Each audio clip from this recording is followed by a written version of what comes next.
Am I muted or am I on? It's so late. I don't even know what time it is. Okay, we're gonna look up something new. Oh yeah, did you guys see this weird thing? Did you guys see that Amazon AWS thing? Like, I don't even know if I can get over here. Let me see. It was weird. Let me see if it's on here. Oh yeah, right here. This was weird. I was reading this. Bobby Calandra sent me this. And I think I saw it on Richie from Boston. This is for Amazon in their response to COVID. 4210, look at this. Acceptable use, safety, critical systems. Your use of the lumberyard materials must comply with Amazon, I don't know, AWS acceptable use policy. The lumberyard materials are not intended for use with life critical or safety critical systems. Excuse me. Such as use and operation of medical equipment, automated transportation systems, autonomous vehicles, aircraft or air traffic control, nuclear facilities, manned spacecraft, or military use in connection with live combat. Check this out. This is the weirdest thing right here. However, this restriction will not apply in the event of the occurrence certified by the United States Centers for Disease Control or successor body of a widespread viral infection transmitted via bites or contact with bodily fluids that causes human corpses to reanimate and seek to consume living human flesh, blood, brain, or nerve tissues, and is likely to result in the fall of organized civilization. Is that like some zombie apocalypse something? What the heck? That's weird. What the heck? Transmitted via bites, like a vampire, or contact with bodily fluids that causes human corpses to reanimate. That means come back alive and seek to consume living human flesh. That's disgusting. Blood, brain, or nerve tissue. What the heck is this weird stuff in Amazon's service terms? And then there's Alexa web services. What the heck is that weird stuff? That's just weird. Don't you think that's weird? Why are they putting it out here like that? Amazon. That's strange. It keeps going on. Lumberyard engine materials. What's all the lumberyard stuff got to do with zombie apocalypse stuff? What the heck? That's just really weird. So look at all of these things, like, you know, got to make sure that you approve of all the terms of Amazon before you can do this licensing agreement for professional services and stuff. Isn't that weird? That was just strange. Anyways, okay, so that's not what I was wanting to look up, actually. Let's go to 5 CFR. 5 CFR 831 dash or dot 1403. Okay, equity and good conscience. That sounds good, doesn't it? I need some lotion. Where's the lotion around here? Well, you know, when it's cold and you have the heater on, your skin gets all dry. So I'm gonna have to use my conditioner and water with a little vinegar. This is good. It's helping. Dry hands. Okay, so hopefully I have this shared, because the last couple videos, it's like a black screen, you know, and it's just weird. Another weird thing. Close all these different windows and stuff. Okay, so, hey, how do you get out of this thing? Come on. How do I get out of there? I want to go to this. Scroll up. Okay, wait, there it is. I see that little thing in my popper. So 831.1403, equity and good conscience defined. Recovery, hey, recovery is against what? Okay, wait. Recovery is against equity and good conscience when, one, it would cause financial hardship to the person from whom it is sought. Oh, okay. So recovery is against equity and good conscience when it would cause financial hardship to the person from whom it is sought. Okay. Two, the recipient of the overpayment can show, regardless of his or her financial circumstances, that due to the notice that such payment would be made, or because of the incorrect payment, either he or she has relinquished a valuable right or changed positions for the worse. I don't get that. Let me read it again. The recipient of the overpayment can show, regardless of his or her financial circumstances, that due to the notice that such payment would be made, or because of the incorrect payment, either he or she has relinquished a valuable right or changed positions for the worse. I don't get that. Or three, recovery could be unconscionable under the circumstances.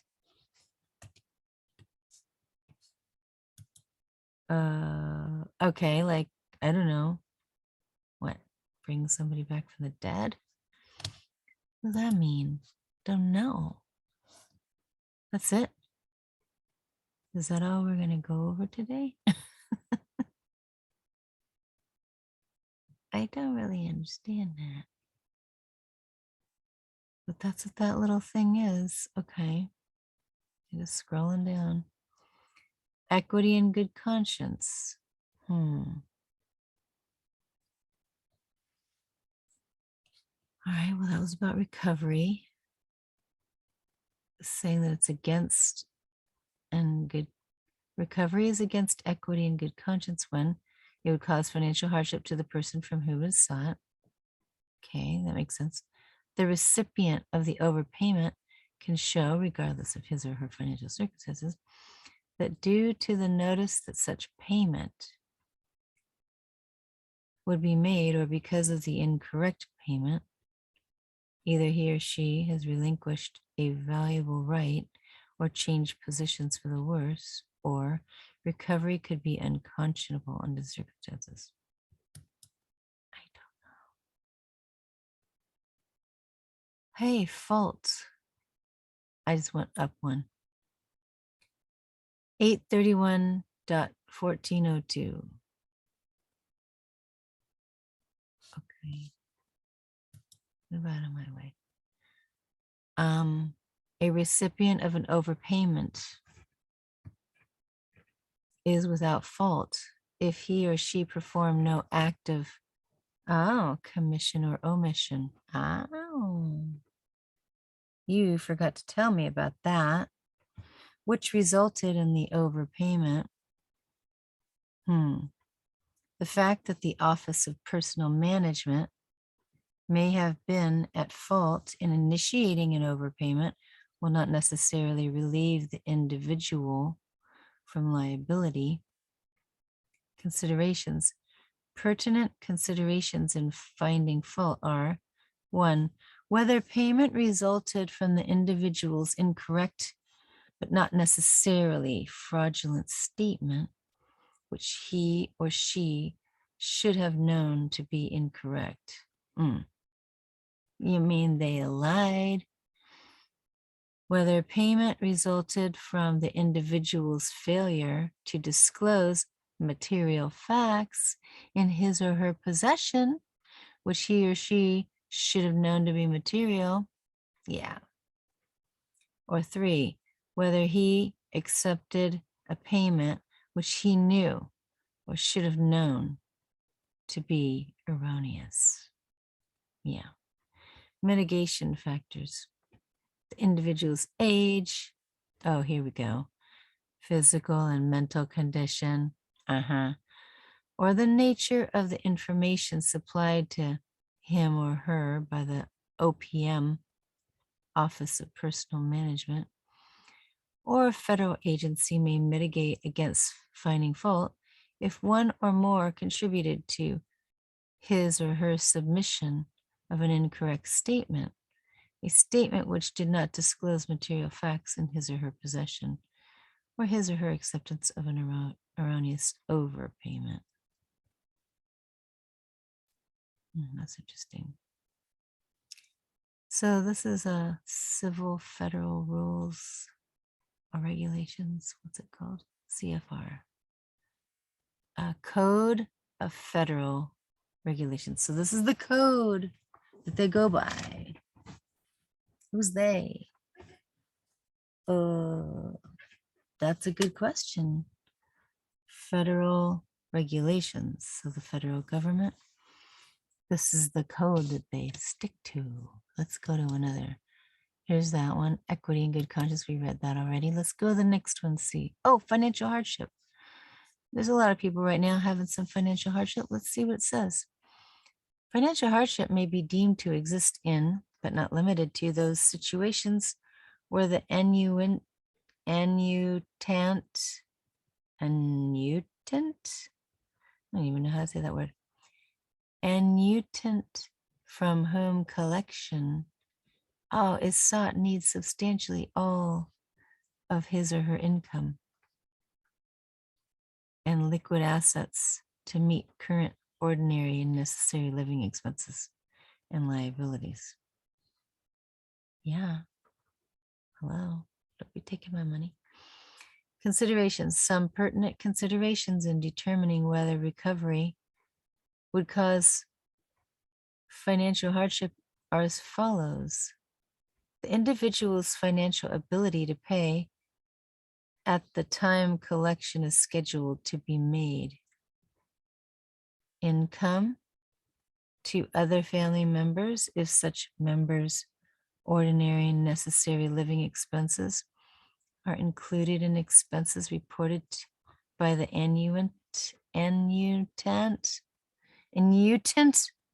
Is that like mutant? Annuitant. Let's see what that says. Annuitant means an employee or member retired, or spouse, widow, or widower receiving survivor benefits. Oh.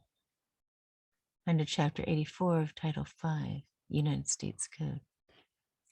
So it's got to be an employee or member retired or spouse, widow, or widower receiving survivor benefits.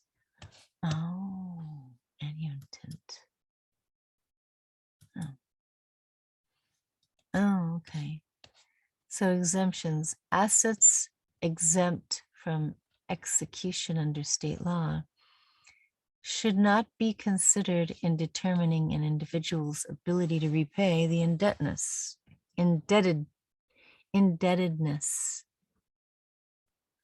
Rather, primary emphasis shall be placed upon the annuitant's liquid assets and current income, in making such determinations.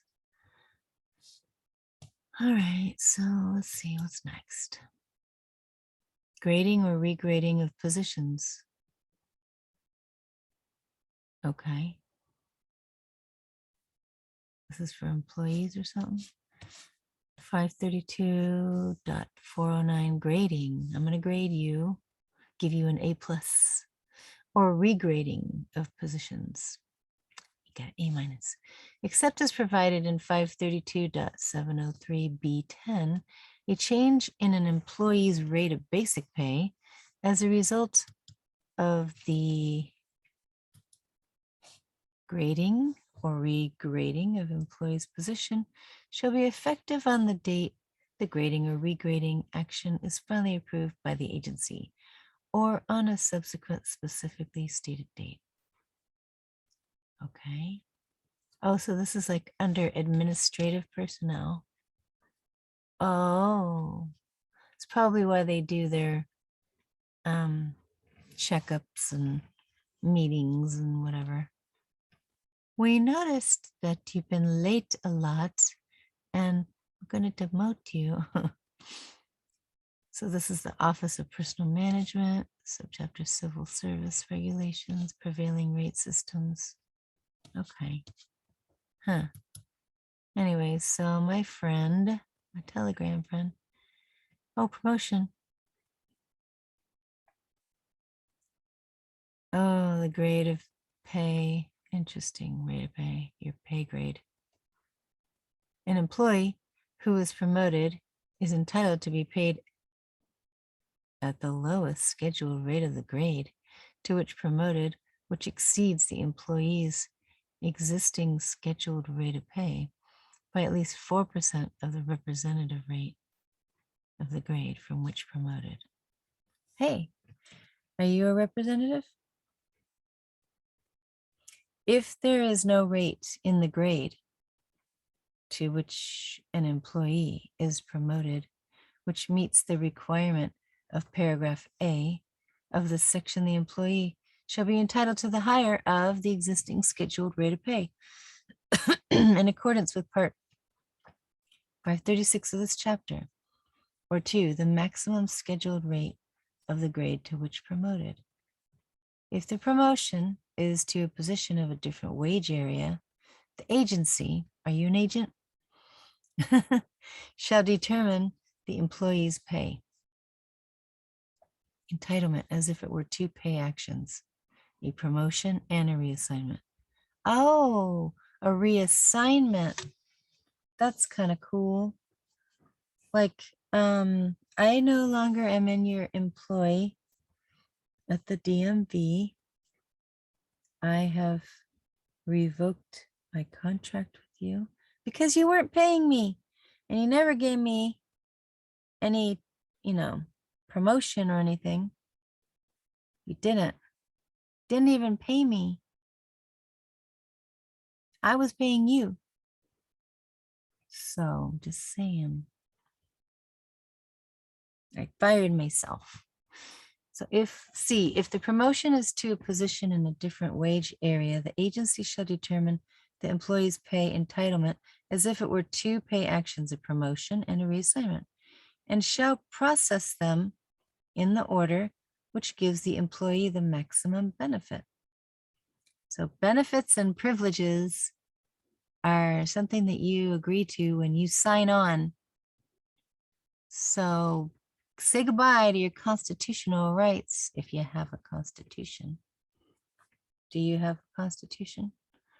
The Bible, that God created man and said that we should take dominion over everything. That sounds like a good one. I'll take that. And that, something of a construct like a corporation doesn't have dominion over me, right? Yeah. What are you doing over there, Karma? My dog is named Karma. Karma's a bitch. Okay, so use of highest previous rate. All right, this is for employees. I'm just reading this stuff because maybe sometimes things pop out, you know? I never had a previous rate of pay. Don't remember you paying me anything. So, I didn't even get a promotion. Didn't receive any pay. Temporary promotion, didn't even get that. Nope. I guess I'm not a federal agent. Guess I'm not a federal or a public agent. Hey, new appointments. Let's see, what's that? 532.403, new appointments. Except as provided in paragraph B and C of the section, a new appointment to a position shall be made at the minimum rate of the appropriate grade. An agency may make a new appointment at a rate above the minimum rate of the appropriate grade in recognition of the appointee's special qualifications. Oh. An agency shall make a new appointment at a step rate above the minimum rate of a grade if the lead agency for the wage area, oh my goodness, has designated in accordance with 532.249 a step rate above the first step rate, oh my gosh, of a grade as the minimum step rate at which a position may be filled. Brother. Talk about compartmentalization when they just put everybody in. You don't talk to that person and you don't talk to that person because you guys don't talk. Just don't talk. Do your job. That's not your job description. Oh, brother. They compartmentalize. Hey, definitions of what? 5 CFR 532.401. In this subpart, change to lower grade. Means a change in the position of an employee. Let's just click on employee and see what is an employee. Employee means, oh, here we go, means an officer or employee of the executive branch of the United States. Wow, that's wild. Do you work for Washington, D.C.? Are you an employee? Employee means an officer or employee of the executive branch of the United States. That's funny. So let me see your driver's license, please. I'm not a employee of Washington, D.C. A state driver's license? State like Washington, D.C.? I'm not a public official. Why would I need something like that? That's not a state ID. Well, I don't work for the state. I'm just saying I'm not an employee of the state, okay? So get out of my face with that. I need to see your state ID thing. I'm not an employee. Boom. And they're not paying me either. And I'm not getting any benefits or privileges. Oh, you're driving. That's a privilege. Well, wait a minute. No, I'm traveling.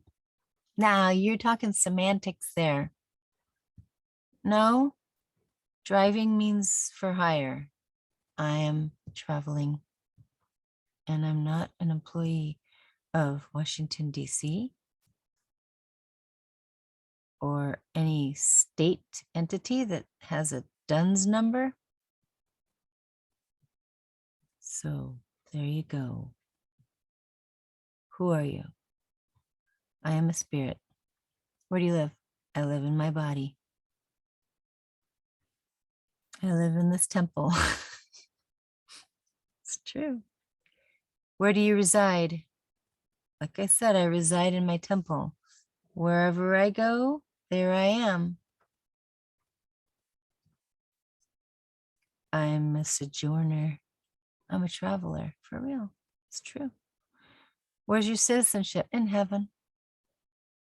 Are you not a U.S. citizen? Nope, I'm not a U.S. citizen.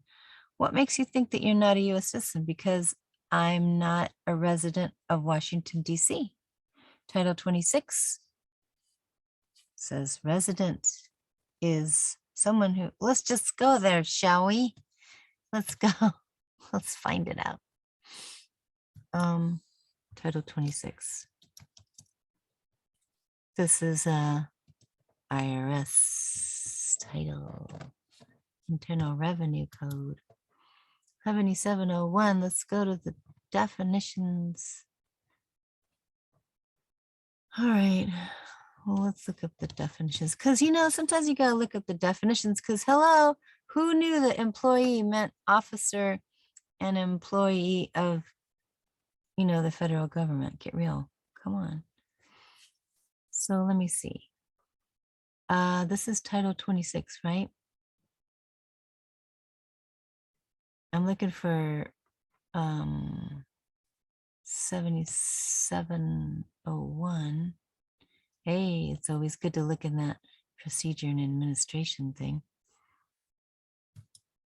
Let's go there, because let me see. 7701. Yeah, definitions. Yeah, I knew it. Thank you, Freedom Law School, for putting this into my head. Definitions. Okay. Hey, let's look up all these things. 26 U.S. Code 7701 definitions. When used in this title, where not otherwise distinctly expressed or manifestly incompatible with the intent thereof. Person. The term person shall be construed to mean and include an individual. Individual. Are you two people? Because dual means two. Are you individual? I'm not high. I'm just saying I don't do that kind of stuff, but I'm just saying, that's what that is. Individual. Person is also a trust. Did you know that? Yeah. You have a lot of money. You do. You do. In your trust. You have a trust. You have an estate. Yeah, you do. Your all capitalized name? That's an estate. It's also a trust. And when you go to court, they are administering that trust. They're taking the money out of it. Then there's also that partnership. Let's just go there. Partnership. Oh, here's what they got us in. And partner, the term partnership includes a syndicate. Oh, it's a group. It's a pool. It's like the public trust pool. Everybody jump in. Joint venture. Oh. Or other unincorporated organization. Did you know? They try to make you as an unincorporated organization. Through or by means of which any business, financial operation, or venture is carried on, and which is not within the meaning of this title, a trust or estate or a corporation.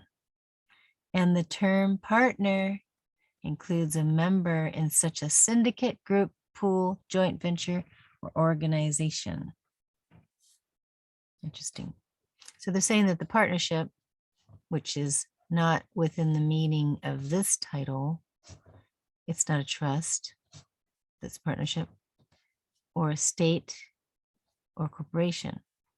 And the term partner includes a member in which a syndicate, group, pool, joint venture, or organization.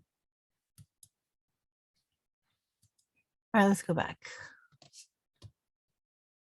Association, company, or corporation. Let's look at corporation. What does that mean? The term corporation includes associations, joint stock companies, and insurance companies. It's kind of interesting how they just put it out there like that. So joint stock companies and insurance companies. That's a corporation. Okay, insurance companies. So if an insurance company, how do I want to formulate this question? If an insurance company is like a made-up type of entity, how is it the insurance company has authority or jurisdiction or is in charge over the living woman or person? How is it that they're saying that you have to contract with them? How is it that they could do legislation to say, like in California, there's that Prop 22, was it 215? Or is it 213? I think it's 213. Reminds me of that Howard Jarvis Proposition 13. So Prop 213 says that if you do not have car insurance, then you are not able to claim pain and suffering, even if you were not the one who caused an accident. If you were the victim, they're saying if you don't have insurance on your car or liability, that you will not be able to make a claim for pain and suffering, like loss of work, stuff like that. But they'll take care of your car, or they'll take care of your loss of car or your medical bills. As far as like, you know, you missed out on work and stuff like that, they won't. But I'm just wondering, how is it that that legislators and legislation have to dictate that we do commerce? Because I don't know, I could have sworn Title 15 said something about, you know, that it's got to do with that we have every right to contract with whom we want to contract with. You know, because we're a consumer. The customer is always right. Anyways, let's get back down here because I think we were trying to look for, hey, let's look at this. The term domestic. Oh, we should probably look that up. I think that's a good one. Let's just look up what does that mean? Because, you know, you're thinking it's at home. All right, let me see what it says. Domestic, the term domestic, when applied to a corporation or a partnership, means created or organized in the United States. Oh, or under the law of the United States or any state, unless in the case of a partnership, the secretary provides otherwise by regulations. So what is this domestic terrorist thing all about? Or domestic abuse? Because it's got to do with, domestic's got to do with corporation or partnership, means created or organized. Oh, in the United States or under the law of the United States. Oh, maybe that's, they probably say domestic violence or domestic abuse in marriages and stuff, because maybe because you got a marriage license, because it's a corporation or a partnership by having the marriage license. That's wild, isn't it? Because I'm thinking domestic means I'm a domestic engineer. I work at home. or domestic, that's my domicile, my home. But no, it says it right here. Domestic, the term domestic when applied to a corporation or partnership means created or organized in the United States or under the law of the United States or any state, unless in the case of partnership. The Secretary provides otherwise regulations. So let's see, what else do we got here? Well, why don't we look up United States, see what that means? Oh, United States, the term United States, when used in a geographical sense, includes only the states and the District of Columbia. Because you know that the District of Columbia is its own little entity, right? 10 square miles. It's like a district, it's a city. And so let me see, it says United States, the term United States, when used in a geographical sense, like on the on the graph, on the map, since it includes only the states and the District of Columbia. Okay, let's look up what states is. Okay, here's state. Let's see what that is. State is different than states. So let me just see. State, the term state shall be construed to include, oh, wait a minute. Hey, just wait 1 second right here. Include the District of Columbia, where such construction is necessary to carry out provisions of this title. Whoa. That tells you that every state of states is including the District of Columbia. Did you notice that? Look on all of your stuff. Look at your driver's license. You notice that your state is all capitalized. How about your pink slip for your car? Did you notice on the top it's state of whatever and it's all capitalized? So this state, the term state shall be construed to include, oh, the District of Columbia. So all those states, they all include the District of Columbia, where such construction is necessary to carry out provisions of this title. So I'm just saying, all those states, District of Columbia, state of states, District of Columbia. That's because it's a corporation, you guys. It is a corporation. Domestic corporation. There's partnerships there. All right, so we already looked at the United States, right? Let's just look just to see, because I can't remember. Yeah, we did. United States. The term United States, when used in a geographical sense, includes only the states and the district, because it's a marriage. They're married. Yeah, they're married. Yep. Like your spirit and your soul are married living inside of your earthly temple. So that's what they're done. They did a construct. So let's see, let's look at foreign. Foreign, the term foreign when applied to a corporation. Oh, wait 1 second. Or partnership means a corporation or partnership which is not domestic. Well, let's go back. What was domestic meaning again?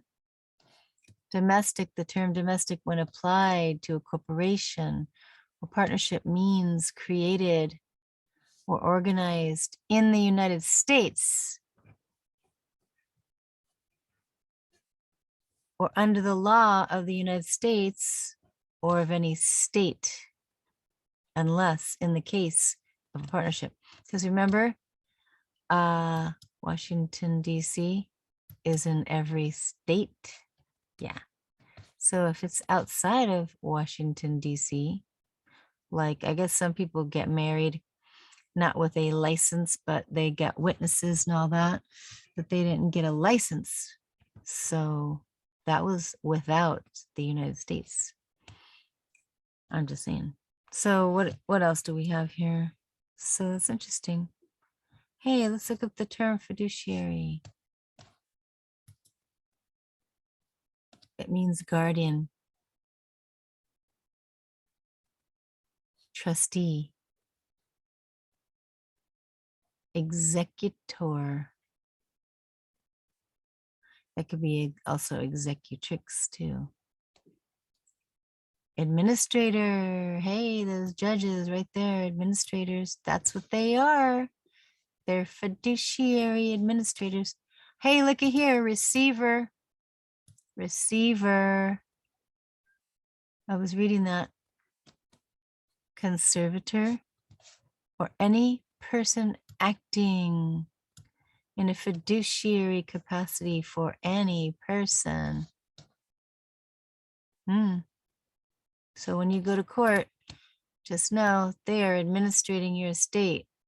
Those so-called judges, they're not even judicial. They're through the what is it? Executive branch for administration. Yeah. Administration, executive branch right here. Boom.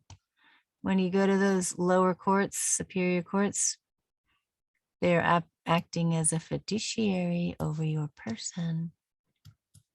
Yeah. Sure, they do the 1099A and they get all that money, and then they do stuff like GSA bonds. So we did learn about United States being just and the District of Columbia. The term state shall be construed to include the District of Columbia. Columbine, the goddess of Columbia. You remember we read, there was a video I did with the goddess of Columbia, the picture. And the guy was talking about in the video that that this goddess was made up after the name of Columbus. It's Columbia, the goddess Columbia, because she's getting everyone to be self-governing. And that's why in the District of Columbia, they have this on their license plates, no taxation without representation, because they can't vote for the president of the corporation of the United States. They're self-governing, trying to say that they're self-governing, but I want to be self-governing. That's what I'm trying to do. You know, exercise my rights and all that good stuff. Because God gave me the rights to take dominion over everywhere we go. But people often take dominion over us, try to take your stuff, your car, all that kind of stuff. It's not good. So we have to know our rights, right? If we don't exercise them, it's like muscles. We don't exercise them, they get all atrophied and they don't work when we need to use them, right? So the Secretary of the Treasury, let me just look at that really quick.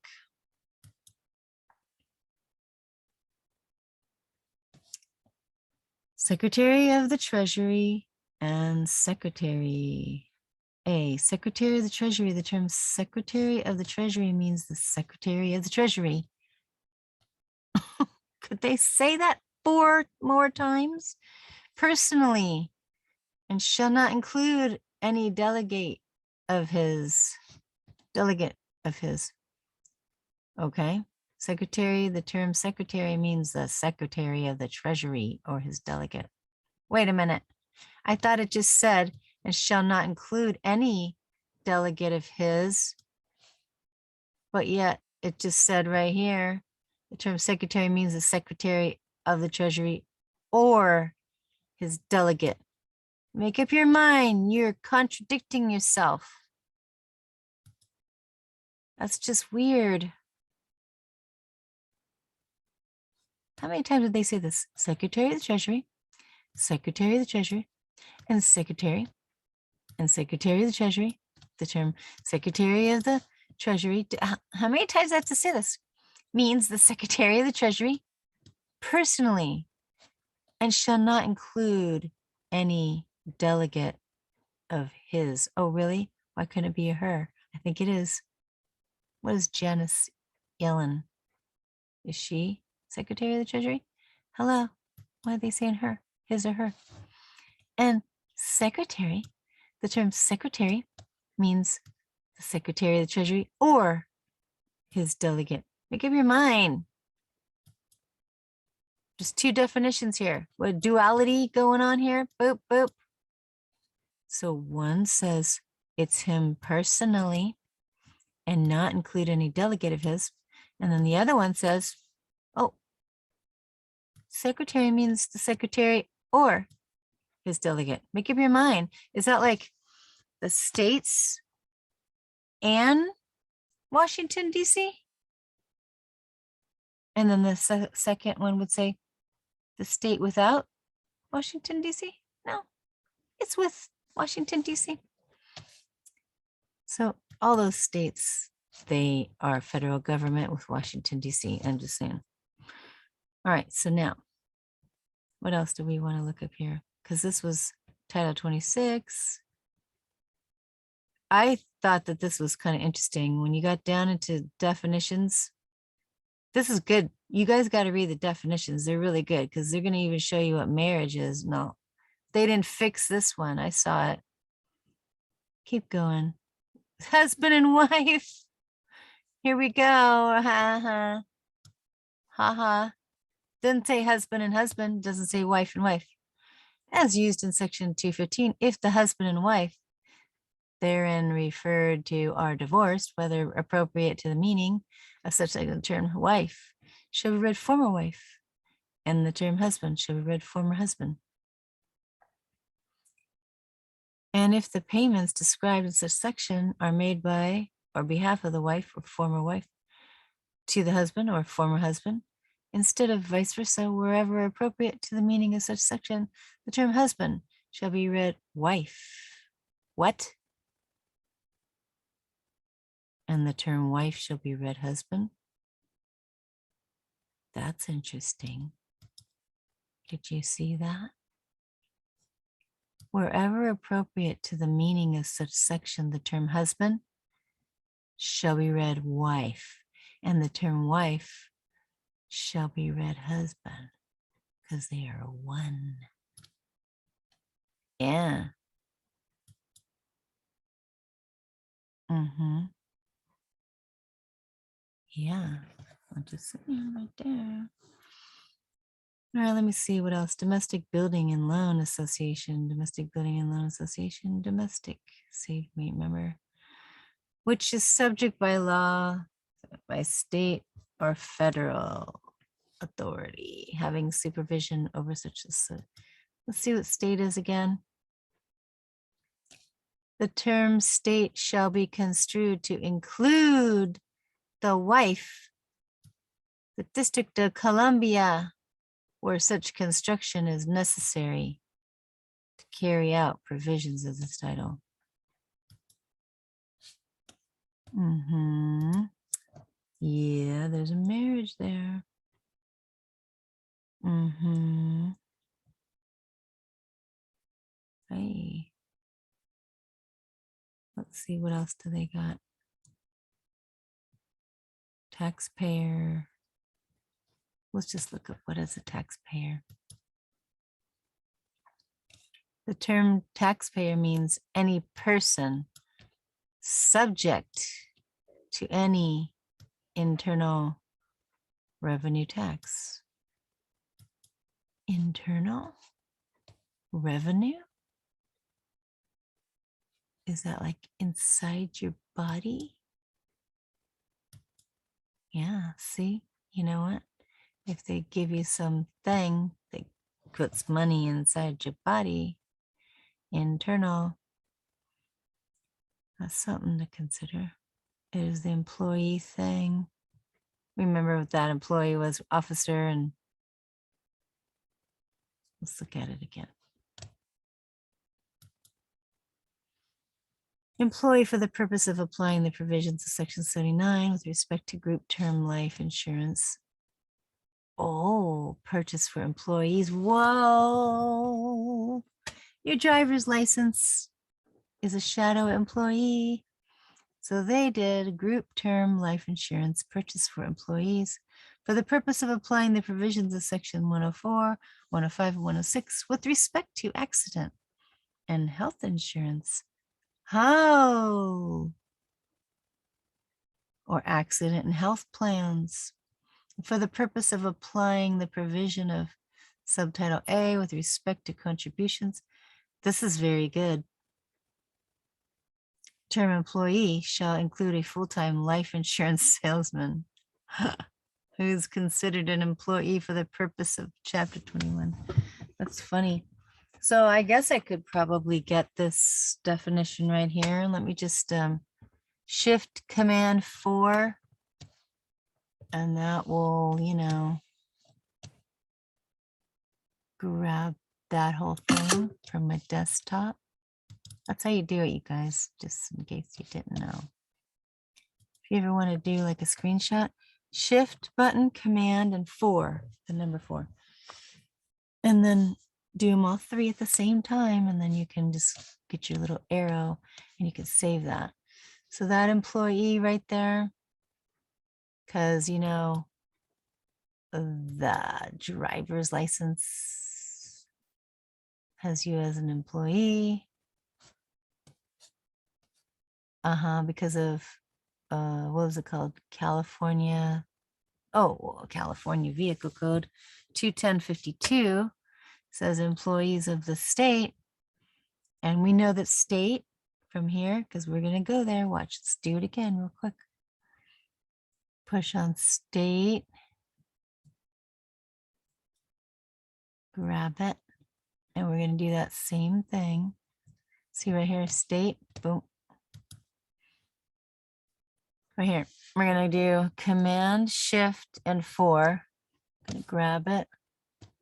Put your little arrow thing so that you can get that whole thing right there. I want to put my face in there, but you got that. And you click on that and then done. So yeah, I'm going to get that. And let me just skip over really quick to CVC 21052 because I got to prove that I had insurance.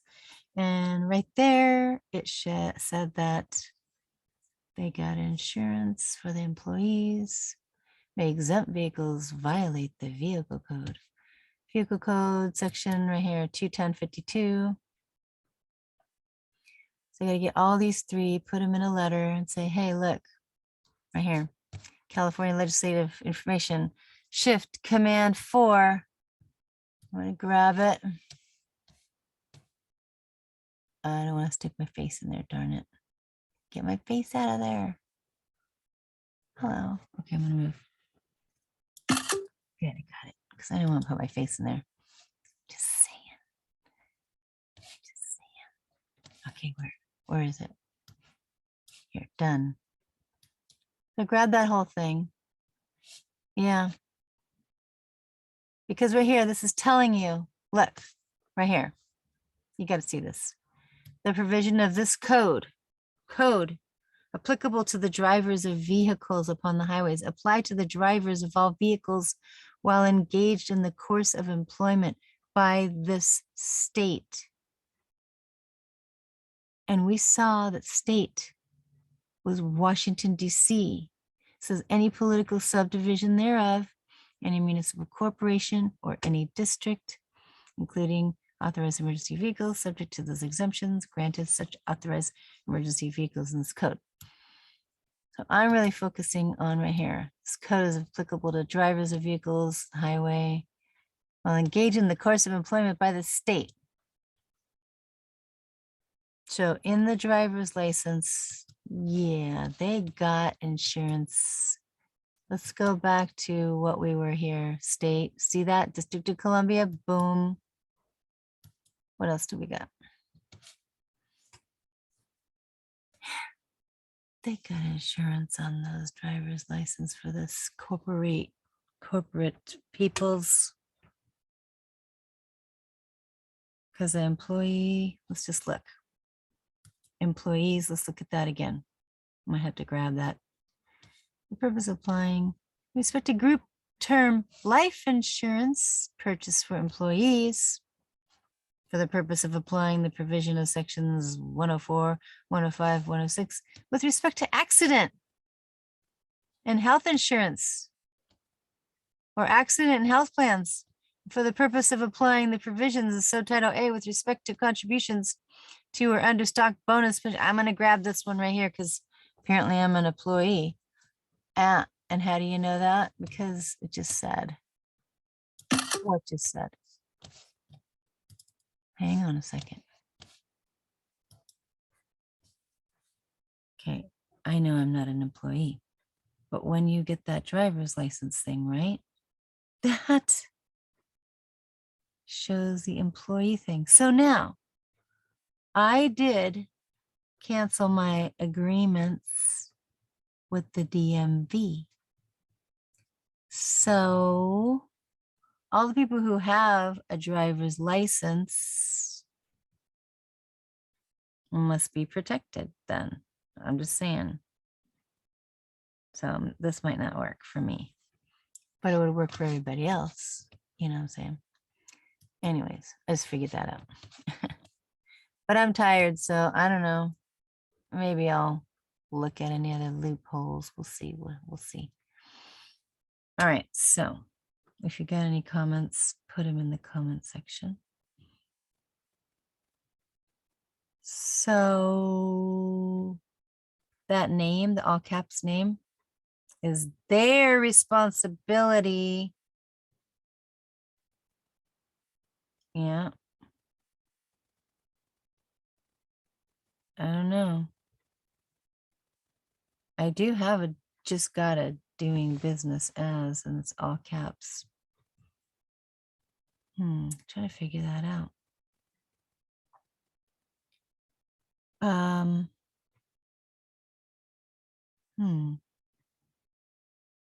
don't know. It's kind of interesting. Hey, let me look at this tax court for a second. Oh, wait, no, I don't think that applies, but trade or business, let's just look at that for a second. Includes the performance, of the functions of a public office.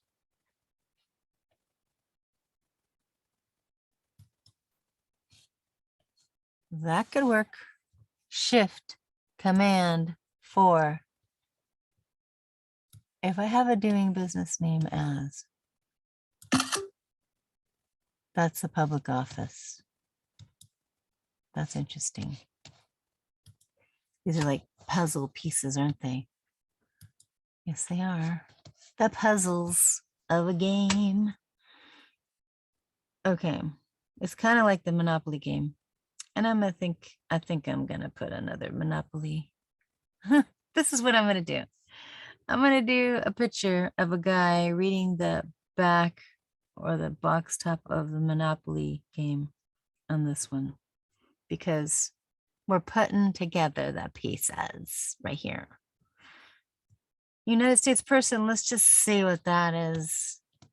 Hey, because that United States person had a driver's license, but I'm just saying that I'm not that, you know, I am not that, but I will say I do have a passport and it does have that. I don't know. They're making the US person have to have a driver's license, and then we have to follow the rules of Washington, D.C. Okay, let's just read what this says.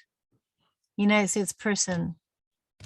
The term United States person means a citizen or resident of the United States. Remember when we looked up United States and it said District of Columbia? And none of that. Okay, another B. Here's another United States person. A domestic partnership. Remember, we looked up the word domestic. It had to do with corporations and partnership. Oh, right here, a domestic corporation. That's a United States person. A domestic corporation is a United States person. And then you have another, any estate other than a foreign estate within the meaning of paragraph 31 and E, any trust if, here's another, a court within the United States is able to exercise primary supervision. Oh, right here, you guys. Oh my gosh, right here, you guys, right here. A court within the United States is able to exercise primary supervision over the administration of a trust.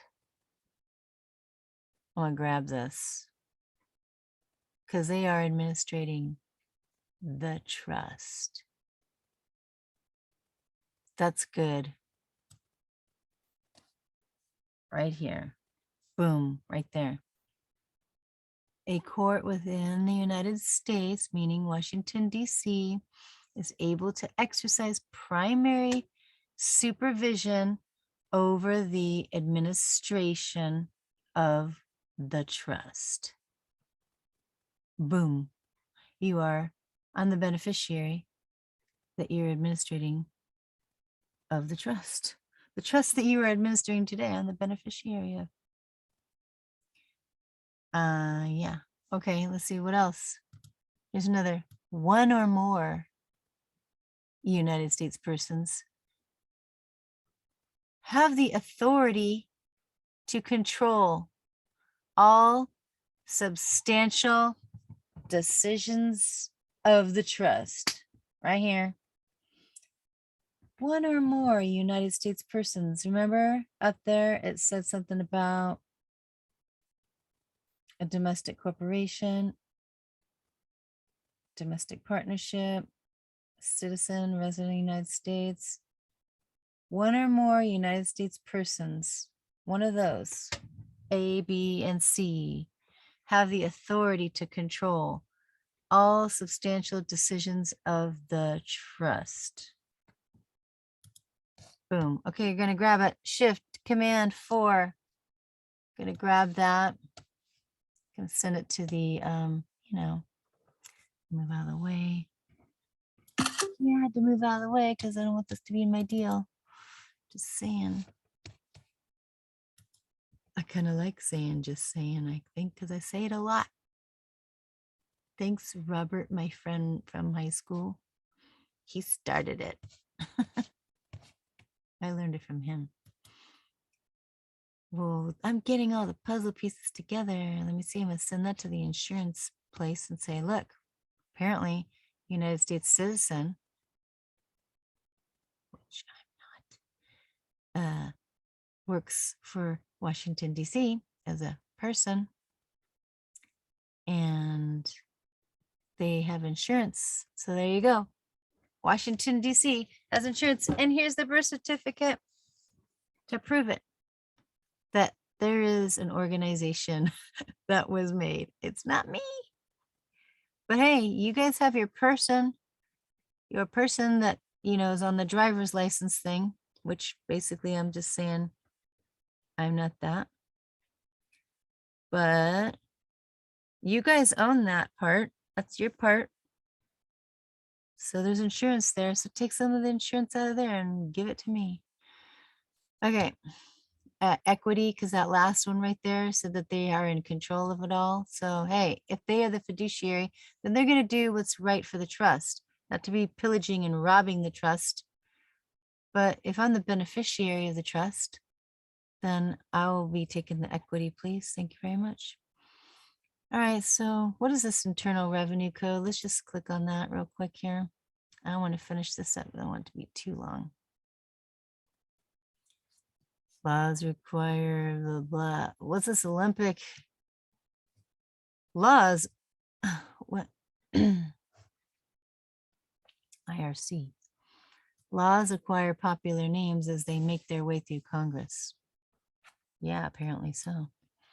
Sometimes these names say something about the substance of the law, as with the 2002 Winter Olympic Commemorative Coin Act. That's kind of interesting. Sometimes they are a way of recognizing or honoring the sponsor or creator of a particular law, as with the Taft-Hartley Act. And sometimes they are meant to garner political support for a law by giving it a catchy name, as the USA Patriot Act, or the Take Pride in America Act, or by invoking public outrage or sympathy, as with any number of the laws for victims of crimes. Yeah, like Megan's Law. So, or even, was it called, what's that abortion one called? I knew it a second ago, but you know what I'm talking about, right? Yeah. History books, newspapers, and other sources use the popular name to refer to these laws. Why can't these popular names easily be found in the US Code? How the US Code is built. The United States Code is meant to be an organized, logical compilation of the laws passed by Congress. Yeah, that's those lawyer people over there in Washington, D.C. Because they're in the, what's it called? District of Columbia. At its top level, it divides the world of legislation into 50 topically organized titles. Oh, 50. And each title is further subdivided into any number of logical subtopics. In theory, any law or individual provision with any law passed by Congress should be classifiable into one or more slots in the framework of those codes. You know, like they'll have public health, or they'll have the IRS code, Title 26. The different ones will put all of the little things in those organized codes. On the other hand, there's another hand. Legislation often contains bundles of topically unrelated provisions, that's for sure, that collectively respond to a particular public need or problem. A farm bill, for instance, might contain provisions that affect the tax status of farmers, their management of land, or treatment of the environment, a system of price limits or supports, and so on. Each of these individual provisions would logically belong in a different place in the code. Of course, this isn't always the case. Some legislation deals with a fairly narrow range of related concerns. So the process of incorporating a newly passed piece of legislation into the code is known as classification. Essentially, yeah, you put the underwear in the underwear drawer. You put the socks in the sock drawer, you put the t-shirts in the t-shirt drawer, you put the pants in the pants drawer. So that you're classifying. Process of deciding where in the logical organization of the code the various parts of the particular law belong. Sometimes classification is easy. The law could be written with the code in mind and might specifically amend, extend, or repeal particular chunks of the existing code, making it no great challenge to figure out how to classify its various parts. As we said before, a particular law might be narrow in focus, making it both simple and sensible to move it wholesale into a particular slot in the code. But this is not normally the case, and often different provisions of the law will logically belong in different scattered locations in the code. As a result, often the law will not be found in one place, neatly identified by its popular name, nor will a full text search of the code necessarily reveal where all pieces have been scattered. Instead, those who classify laws into the code typically leave a note explaining how a particular law has been classified into the code. It is usually found in the notes section. Oh, we got to go to those note sections attached to a relevant, section of the code, usually under a paragraph entitled short title. So that's cool. We forgot to go into the note sections But anyways, I'm thinking maybe some of you want to go to these things that we just read. You go to law.cornell, CORNELL right here, .edu. And you can look up all those titles and go back over this whole video. I'm getting ready to go to bed because I'm tired. It's 12 midnight. Yeah, I'm starting to feel tired. Anyways, that's interesting. We're putting the puzzle pieces together, folks. Okay. Share this and please subscribe and like and put your comments down in the comment section. We need to help each other. Thanks.